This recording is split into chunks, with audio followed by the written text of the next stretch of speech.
This the introduction. Yep, I'm introducing me. 6 feet, 300 pounds, known to rock the newest sneaks. Coolin', never fooling, rocking G-Shocks like it's jewelry. Counting mad currency, flowing better than fluently. A man told me my years ain't match my wisdom. I can't remember his name. I promised I won't forget him. While all my friends was getting caught up in the system, I was slipping through the cracks, the only one they can't distract. I'm just matching up my goals and my decisions. Whatever ain't in the picture, I rap into existence. Neutral Corner episode 12, 11. I might have got it messed up my left arm.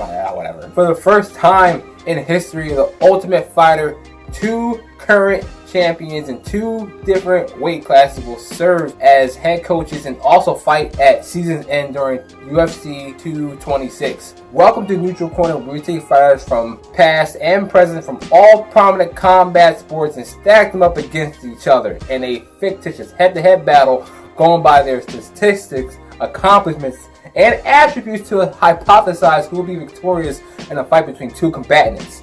Before we begin today, I want to remind you guys that you can buy King Kamara shirts of different designs on Teespring. There are several designs, and this month we're doing several designs based off the Black Panther movie.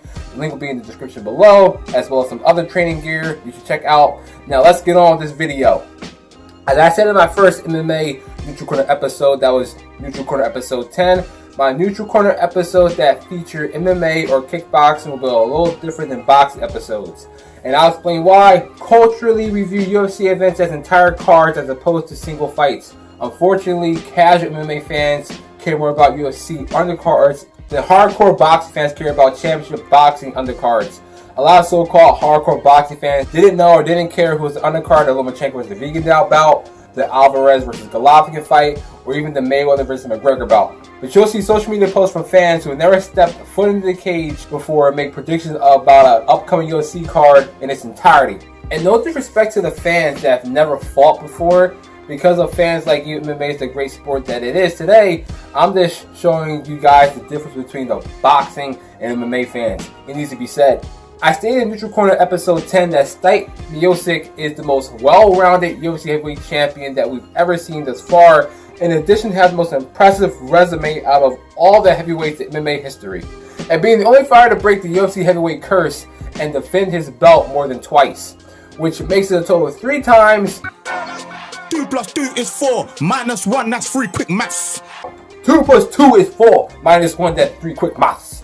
However, 3 title defenses isn't that special in other weight divisions within combat sports, not discrediting the career of Stipe Miocic or whatever. But I feel that I have to go with Daniel Cormier in this bout, because I feel that advantage that Stipe Miocic has over Daniel Cormier is size and weight, which is the same thing that I said about Francis Ngannou in the last Neutral episode when he fought against Stipe Miocic. I'm not saying that Daniel Cormier has all the tools to reign as a long-standing heavyweight champion within the UFC, but I think he has the necessary skill set to beat Stipe Miocic. That may sound like something of a contradictory statement, because I just established that Miocic is the most well-rounded heavyweight champion in UFC history, but it's obvious that Daniel Cormier took this fight because it's a tailor-made situation for him to win a heavyweight championship within the UFC. Plus, it's also his retirement fight at age 38 or 39 or whatever. It's a great way for him to win a career on a high note. Despite being 6'4", Stipe Miocic has a relatively small frame for a UFC heavyweight. He's the same height as Francis Ngannou, but looked a lot smaller inside in terms of frame. Stipe Miocic is also a great striker, but most will argue that Daniel Cormier is a better striker than Stipe Miocic. Cormier has fought better strikers in the form of Anthony Rumble Johnson, Volkan Ozdemir, and especially John Jones. I don't think anyone will argue the fact that Daniel Cormier's ground game is superior to Stipe Miocic's.